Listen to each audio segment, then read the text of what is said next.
कभी इस स्कूल में हर साल 35,000 आवेदन आते थे, लेकिन अब महज 1200 आ रहे हैं।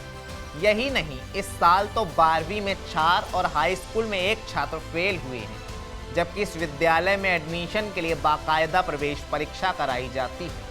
बात हो रही है झारखंड का नवोदय माने जाने वाले नेतरहाट आवासीय विद्यालय की।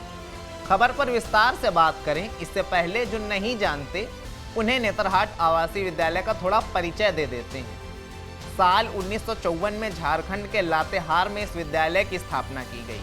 इसे सीबीएसई संचालित करता है। इसमें सिर्फ बालकों को ही एडमिशन मिलता है। छात्रों के सर्वांगीण विकास के लिए यहाँ स्पोर्ट्स, धातु कला, कास्ट कला, एग्रीकल्चर, कंप्यूटर ट्रेनिंग कराई जाती है।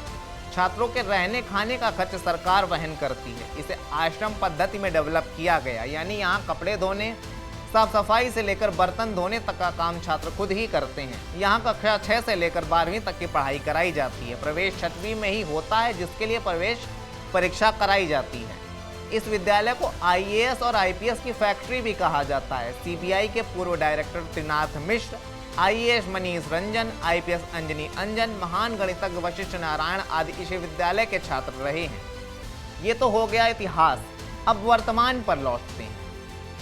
हमने आपको बताया कि नेतरहाट आवासीय विद्यालय का संचालन सीबीएसई करता है, लेकिन इससे पहले झारखंड शिक्षा बोर्ड इस विद्यालय का संचालन करता था। तब राज्य में शीर्ष स्थान हासिल करने वालों में इस विद्यालय के छात्रों का नाम टॉप पर होता था। 2019 तक विद्यालय के छात्र नियमित रूप से स्टेट टॉपर बनते थे और टॉप 10 में कम से कम 8 स्थान नेतरहाट के ही होते थे।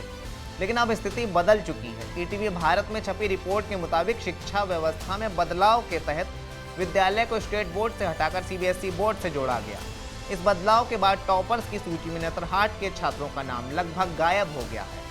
दैनिक भास्कर और जागरण में छपी रिपोर्ट के मुताबिक विद्यालय में शिक्षकों के 43 पद हैं, जबकि 18 ही कार्यरत हैं। विद्यालय के प्रदर्शन में आ रही गिरावट के संबंध में शुक्रवार को शिक्षा मंत्री रामदास सोरेन ने बैठक की। इस दौरान तय किया गया कि फेल हुए छात्रों के कारणों की जांच के लिए पूर्व छात्रों की 5 सदस्यीय कमेटी बनाई जाएगी। यह कमेटी विद्यालय में 1 सप्ताह तक रहकर फेल हुए छात्रों के पठन पाठन का अवलोकन कर रिपोर्ट देगी। जरूरत पड़ने पर विद्यालय की नियमावली में भी बदलाव किया जाएगा। कमेटी लगातार घट रही आवेदनों की संख्या के संबंध में भी विचार करेगी। उन्होंने कई छात्रों के बोर्ड परीक्षाओं में 80% से कम अंक आने पर भी चिंता जताई और जिम्मेदार शिक्षकों से स्पष्टीकरण पूछकर कार्रवाई के निर्देश दिए।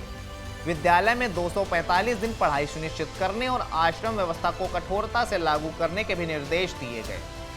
उम्मीद है शिक्षा मंत्री की बैठक के बाद झारखंड का नवोदय माने जाने वाले नेतरहाट आवासीय विद्यालय के दिन बहुरेंगे। कैसी लगी आपको ये जानकारी कमेंट बॉक्स में बताइए। बने रहिए टीवी 9 के साथ। शुक्रिया।